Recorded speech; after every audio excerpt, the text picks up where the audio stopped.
Okay, Ned, thank you very, very much for joining me. You are the Canon at Bradford Cathedral. First of all, can you tell me what is a canon and what is a cathedral? Sure. Well, I'll start with the second question. A cathedral is the mother church. It's the place which convenes all the churches in a particular diocese or region, a collection of Church of England churches. It's the central gathering place. It's also meant to be the main resource. It's the seat of the bishop. So we support the bishop's ministry, particularly the teaching ministry, but also the ministry of unity, which is very central to Anglican expressions of the episcopate, of the bishops. So we are involved in that. The dean of a cathedral, basically the head clergy, sits on bishop's staff as the senior priest. So he represents, in our case, he represents the priests of the diocese alongside other diocesan staff members. And so we have that kind of ministry of gathering people for major services and events in the diocese, but also opportunity to bring people together, to express unity across diversity and difference. So that's the role of the cathedral, as well as its role within a particular location. So in our case, Bradford City, we have a very central place, again a convening role across civic life. So a lot of civic bodies come together for major moments in the life of the city, and we often host that, and we're often involved in bringing people together. Kind of the ministry of reconciliation is a big theme that comes through Bradford particularly. So that's a cathedral. A canon. So just to touch on the civic role, right? So there are special services, death of the Queen, Ascension of the King, the legal service, right? Legal service also. So coming up in a month or two is a Thanksgiving service for the term of office of the Lord Mayor. We will also be there at the start of the Lord Mayor new term, the new Lord Mayor. Most of the Lord Mayor's kind of major events, when they need a space to host something, it is often the cathedral, because the city hall has limited capacity, and the cathedral is seen as a bit of a kind of universal space which everyone feels, fortunately in our context, feels comfortable in, particularly across the faiths. So when interfaith items or events need to be also marked, the cathedral is often there for that, within appropriate bounds, obviously. Yeah, so with city events, it's not unusual to see a head rabbi here, or leaders of the Muslim community, and so on and so on. Yeah, my anecdote, and I have a very good friend who is a Hindu, and he's often in these big civic events, and on one occasion he was there, and we were talking with the Lord Mayor, and the Lord Mayor turned to him and said, "Oh, and is this your church? Is this your place of worship?" He said, No, I'm Hindu." And then paused. He went, "Although I do find myself more often at the cathedral than I do at the Hindu temple." Which I then turned to him and said, "You're always welcome." But yes, so there is often the case where a lot of the faith representatives, mainly the leaders of that, not necessarily the laity of those faiths, but the leaders often find themselves here, and we obviously work with schools and stuff. So a lot of the 20 to 30-year-olds of different faiths feel really comfortable here because they came here on school visits and things like that. So we are a central place in that, and that's also the role of the cathedral. So the canons of the cathedral, canon comes from the Latin for common rule, and so you get canon law, which is the sort of common rules.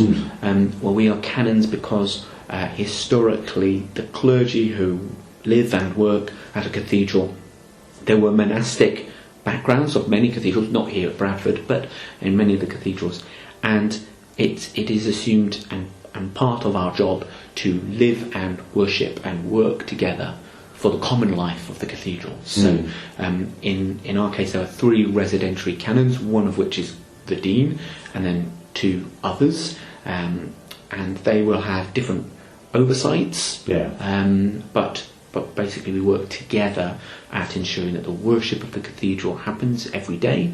So we are there to pray morning, midday and evening, and to do obviously Sunday services and midweek services, etc. But we also enable that ministry that the cathedral needs to do. We enable that to happen. The Dean does it with what's called chapter, which for those of you who are part of the Church of England, it's like the PCC, it's the governing body of the cathedral. They have responsibility, but they delegate to residential canons and therefore also to staff as well.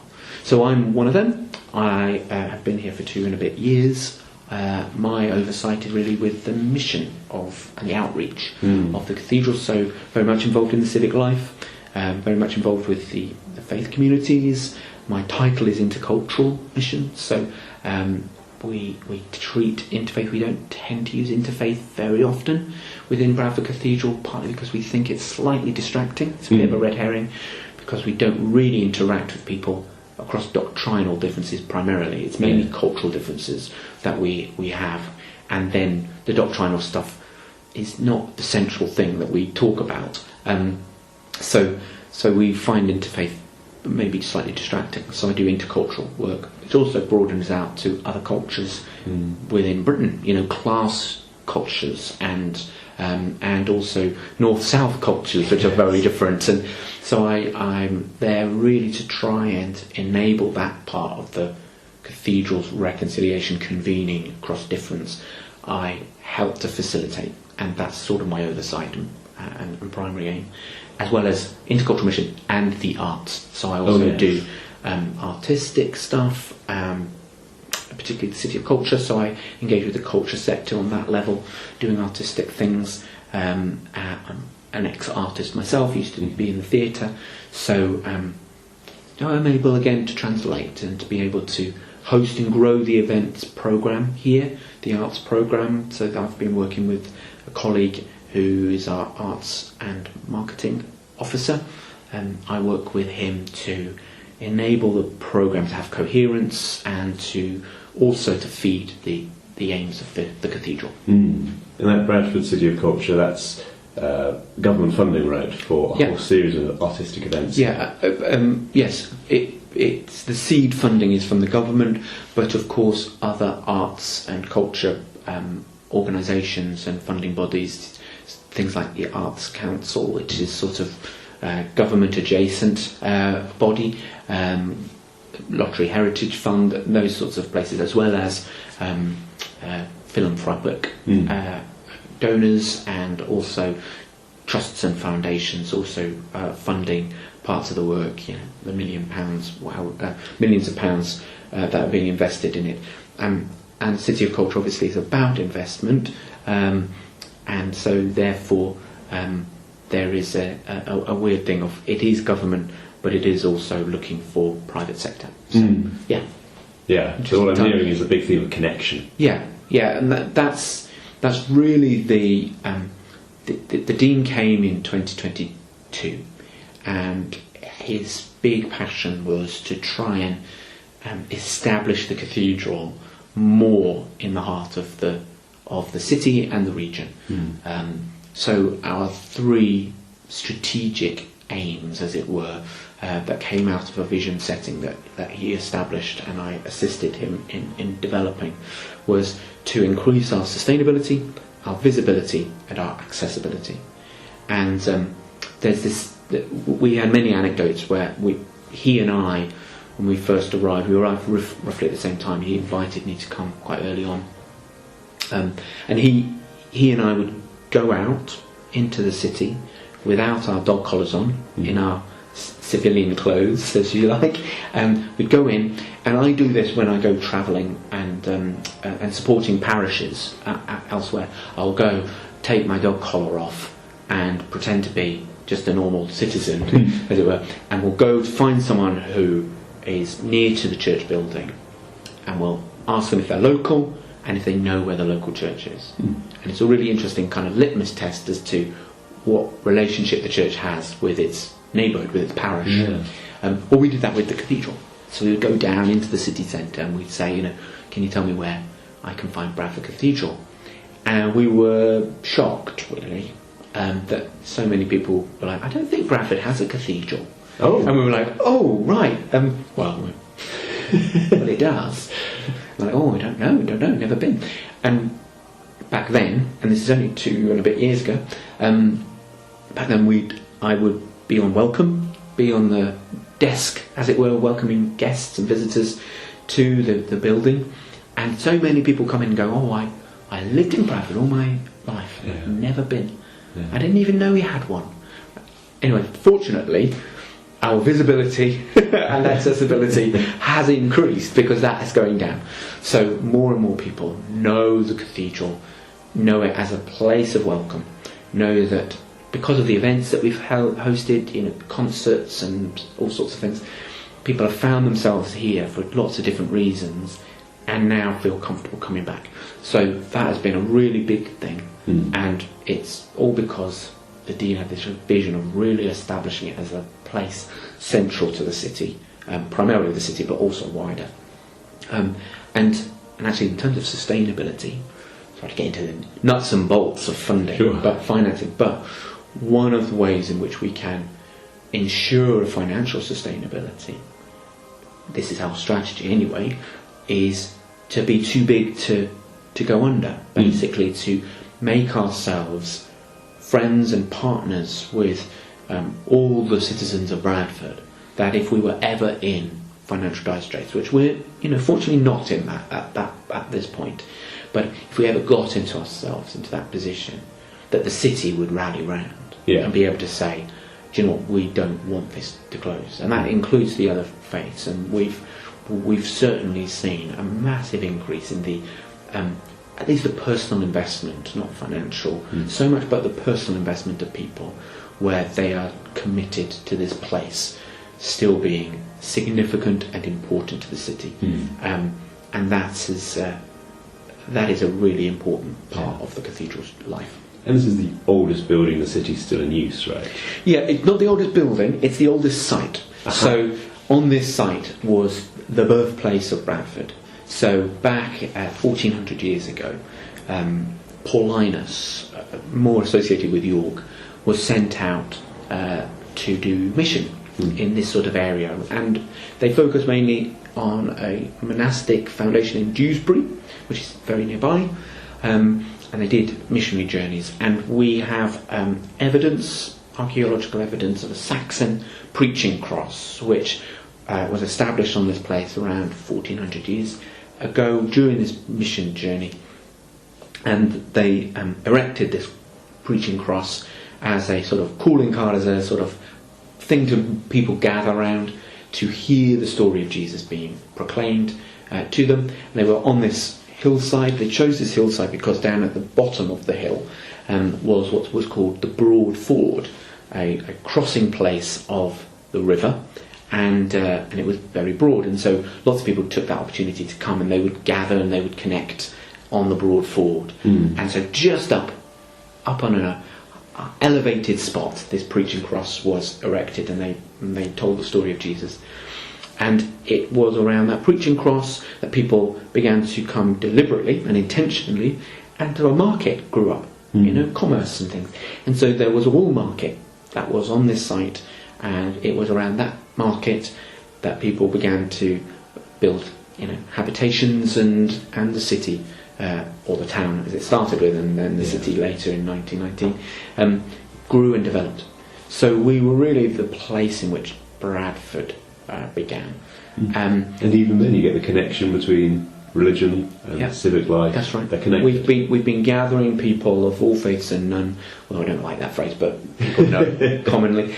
We've been doing that for 1400 years, and that's very much the line of succession that we take our place in.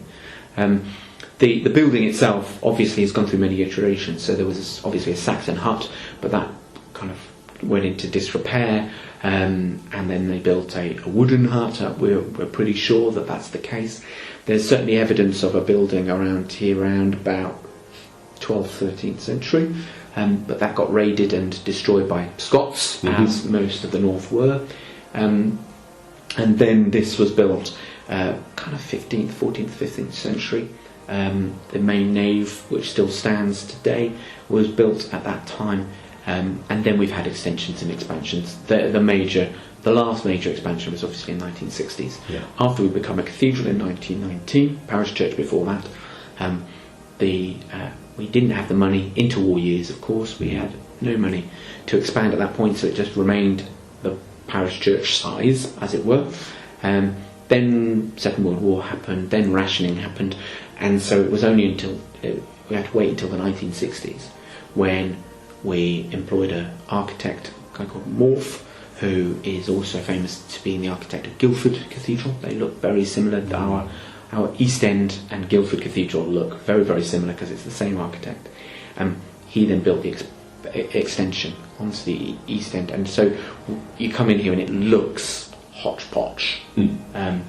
But I was talking to someone yesterday actually on the floor, and they came from York, from York Minster, and we were telling them the story of the links of Paul Linus came from York, and we're telling them this story, and we sort of joked with them. We went, of course you've got a small cathedral at York, not like us. Now we're a tiny cathedral, but we said, how do they compare? And they said, we love York Minster. It's a very soft spot to us, but it is pretty grand and pretty imposing. What I like about this place is it feels really homely and intimate, and a bit rough around the edges. The stonework is rough. The wood gives it that rustic feel, and also this sort of disconnect of these different places. We've got sort of Victorian kind of expansions out to the side. Our transepts have this sort of Victorian feel to it, and then you've got this East End, which is very kind of 1960s and kind of modern and spacious and airy, and they sort of fit together, but they also don't fit together. One of the things that the building tells the story of is at each successive kind of expansion in the different directions, stonework from the original 14th, 15th century building gets used in the new expansion and then gets added to. And even in the East End in the 1960s, stonework was recycled.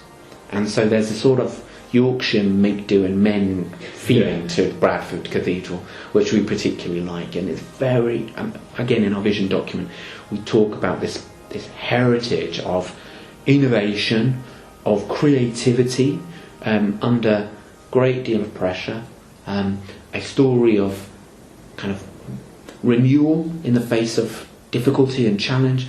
Bradford is a protesting city. It's the birthplace of the labour movement, and lots of protest movements have started in this place.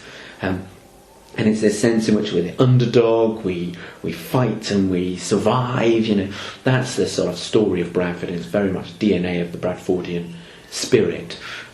And so the cathedral, we want the cathedral to reflect that. We want that to be part of our story, which it certainly is. So we make sure that we have that story of bringing people and making creative connections and finding the innovative approaches when it all feels like, it's kind of blitz spirit, it's that sense of when all things, all the odds are against us, we still survive, we still come out fighting, and that's sort of Bradford's narrative, and that's what we want to promote in ours. To counteract a kind of spirit that we encountered over the last 2 decades, 3 decades or so in Bradford, which is a narrative of being overlooked, forgotten, they're sort of downhearted, and the underdog became beaten a bit. The riots in 2000 didn't help in terms of a spirit of overlooked, awkward, difficult, conflicted, contested, all of this sort of space.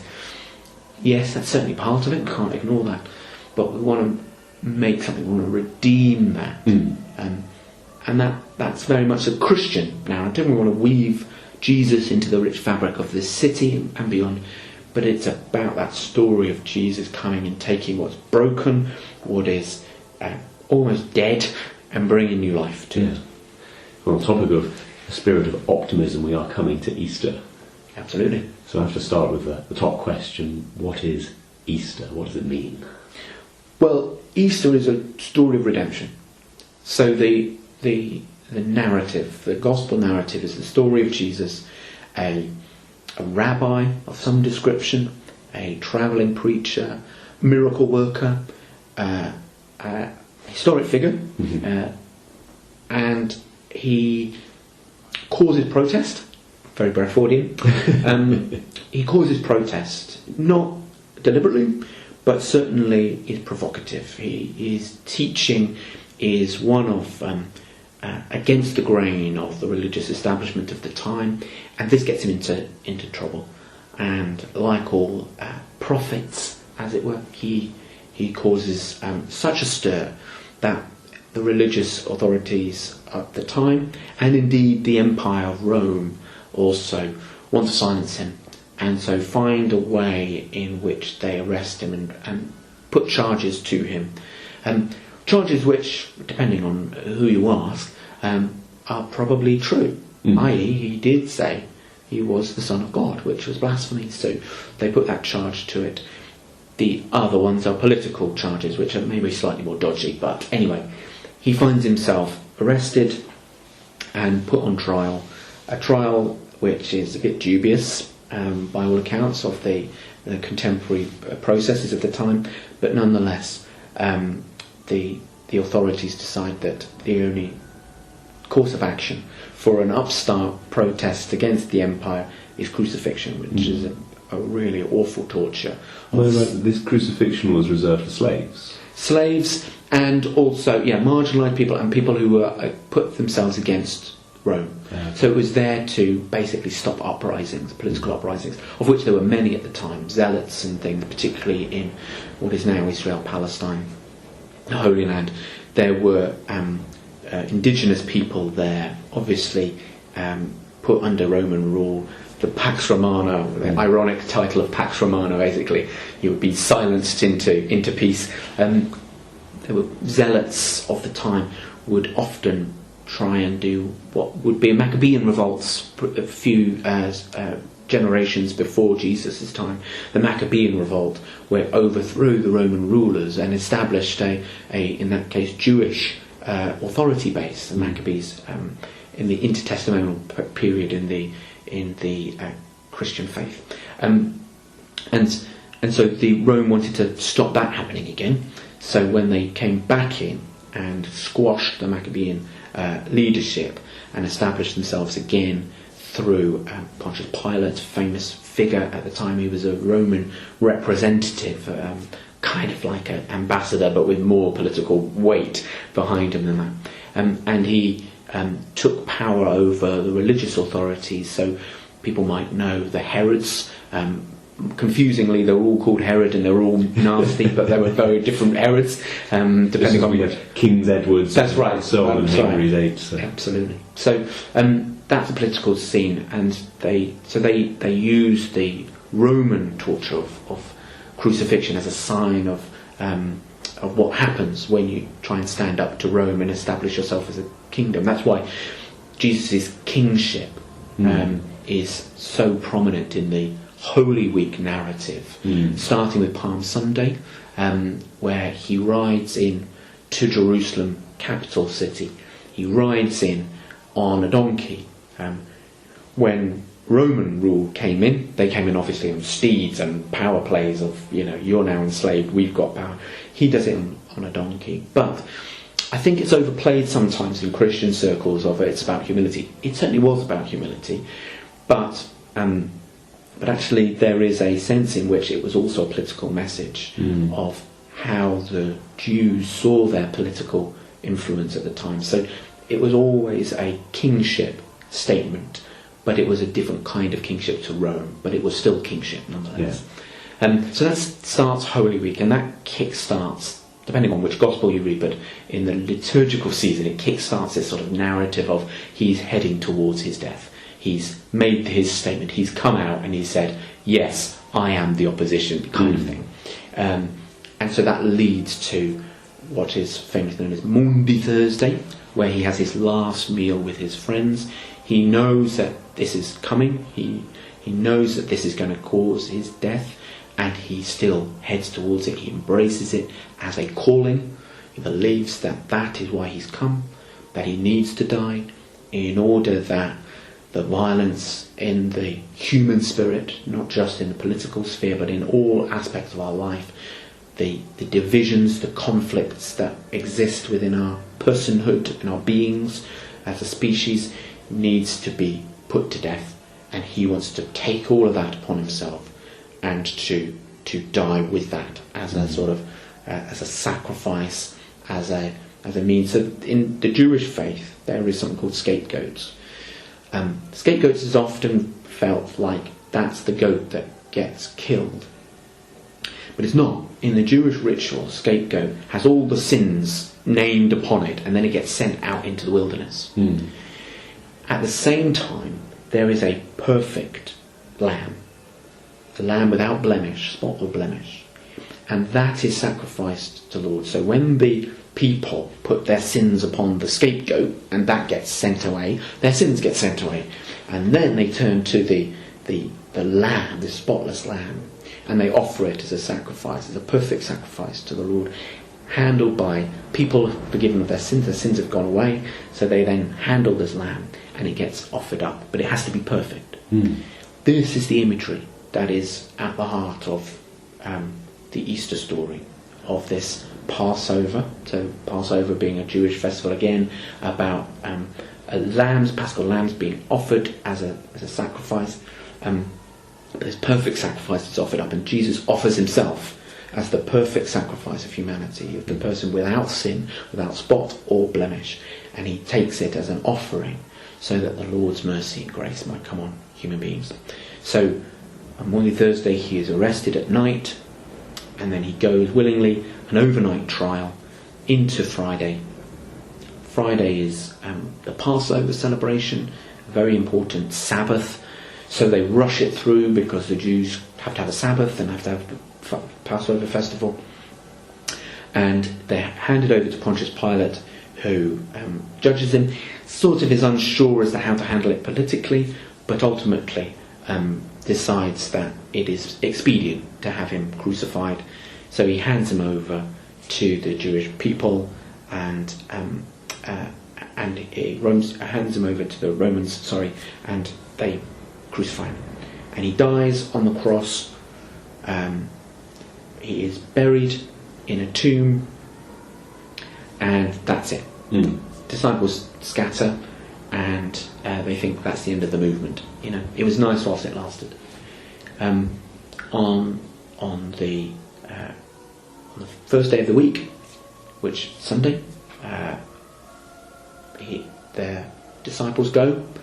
Women go to prepare the body. They couldn't do that because it was Passover. So they couldn't handle dead bodies and all of that sort of stuff. They couldn't embalm him in the way that he needed to be. So they turn up at his tomb to do that work. And the Roman guards, who have been put there on sentry duty over the tomb because they were fearful that the body might be taken and there might be this pretend resurrection, that he's defeated death and all that stuff. So they put the guards on duty, but the women turn up and the tomb is empty. The soldiers have dispersed, have run away, have run to report it, and so they go in and the tomb is empty. And from there comes these stories from all the disciples, and they sort of contradict each other depending on who you're asking, which eyewitness you ask, or what order it happens, but all of them have the same story where they encounter who they believe is Jesus. And they encounter him not just in ghostly form, but in forms of eating with them, of handling them, of touching them, that they are able to touch him. And in the immediacy after his death, there are loads of these encounters. Lots of different people all over Jerusalem and around Jerusalem encounter this Jesus. And then in the letters of Paul, the church continue to say that they have these encounters for about 50 days. And that runs up to what we call Pentecost. Jews also call Pentecost. It's a Greco-Roman version of a festival of Sukkoth in the Jewish festival, which is always 50 days after Passover. So that's why we have Pentecost. And between that time, those 50 days, Jesus encounters many people. And there are many accounts in the letter of Paul. He says, and many of the disciples, if you ask them, will tell you about their encounter. Where he meets, apparently there is this account where he comes before hundreds of people at one time and they all see him. So there's this sort of resurrection accounts, which is the season of Easter, not just Easter Sunday, where we celebrate the resurrection and that moment where the tomb is empty and death has been defeated and Jesus reveals himself as God, as the person who has power over life and death. But it's a season of about 50 days where we remember all of the resurrection accounts, and indeed our own resurrection encounters with Jesus, of the risen Lord, of how we encounter through his Spirit for us. I mean, some people, particularly interestingly Muslim converts, have really visceral experiences of Isa, their version, their language of Jesus, the prophet, coming and telling them about his resurrection. Of course, famously on the road to Damascus, Paul, or Saul at the time, has an encounter with the risen Lord, which transforms his life and converts him to believe in the risen Lord. And so Easter is this central story of the person of Jesus being revealed as God himself through this resurrection of God. And because he has gone through it, he says that the Spirit that enabled him to overcome death, to travel through death into new resurrected life, where sin and death have no control over him, is now able to be passed to us through the Holy Spirit. So when Pentecost comes, all the disciples have the same power that raised Jesus from the dead can now be in us and raise us from the dead. So when we die, which everyone dies, even Jesus died, when we die, that spirit that lays dormant within us, when the kingdom comes, Jesus returns and establishes his kingdom here on earth, the Spirit of God will enliven us again, will raise us from death, and will give us this new body, this resurrected body. That is what Easter is all about. Thank you very much. Absolutely perfect as an explanation. Just one more thing, which is that how do we celebrate that in the Church of England?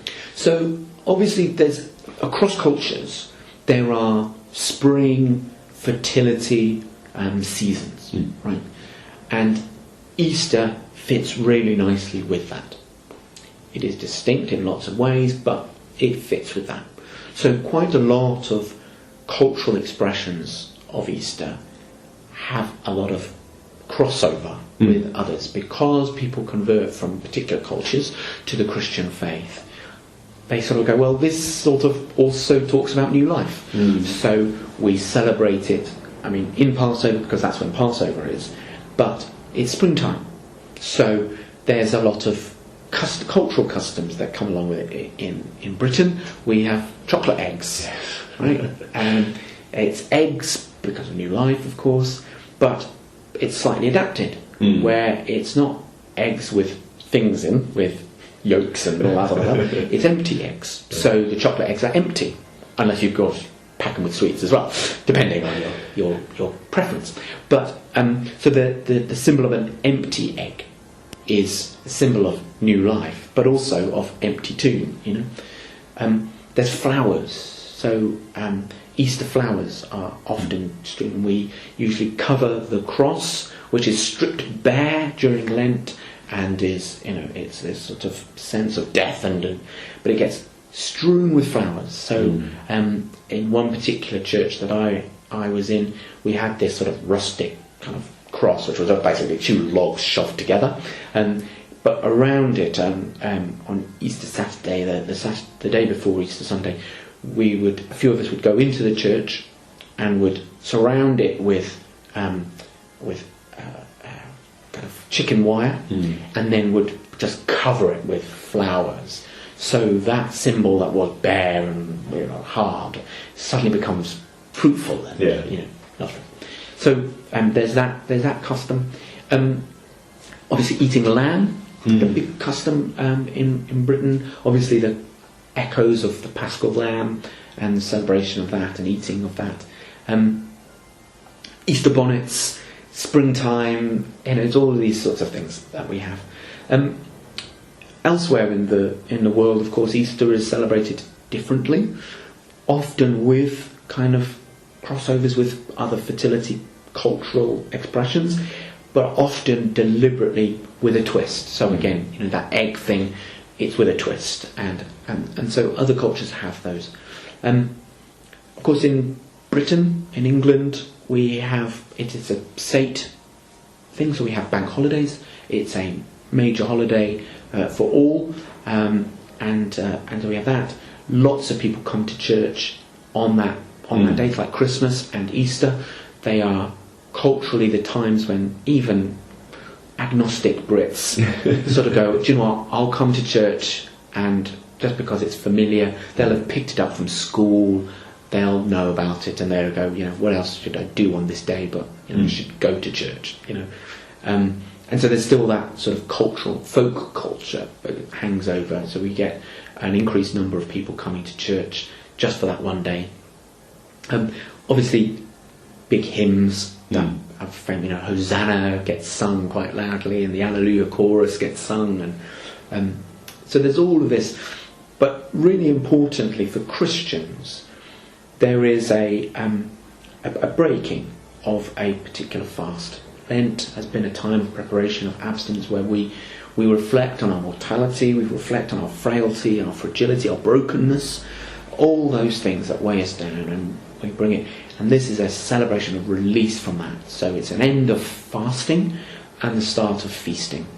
And it is, and I've said it already, I'm naughty, but I'm not in a liturgical setting, but I've said the A word or the H word. Oh, yes. So Lent, we fast from saying the celebratory exclamation, Alleluia, and at Easter, that's where it is. So we just repeat it again and again. It's that sense of celebration of that which we thought was dead is now alive again.